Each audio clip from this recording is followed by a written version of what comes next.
This exhibition is called As Fish in the Womb, and in this work, Jake and I are celebrating the deep ecology of Houston's bayou systems.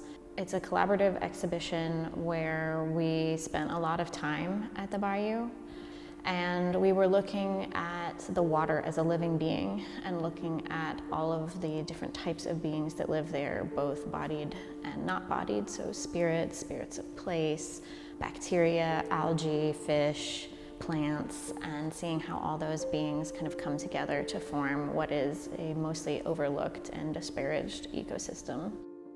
I would say that most people don't interact with our bayous here. They view it as something to be driven past, walked by, or something even to be feared or neglected because it floods, it's seen as dangerous, it's seen as polluted.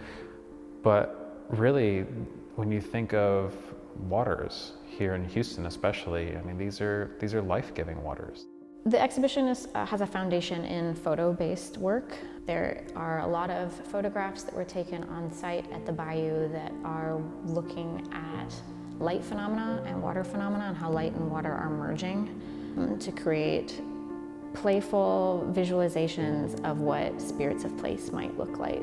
And we also have a series of sculptures. There's a hanging sculpture that incorporates salt, so thinking about how the bayou, which is fresh water, eventually meets the bay that is salt water. And then we also have a piece that is olfaction based, so fragrance, with a small altar underneath it of native bayou plants and plants that grow along the bayou.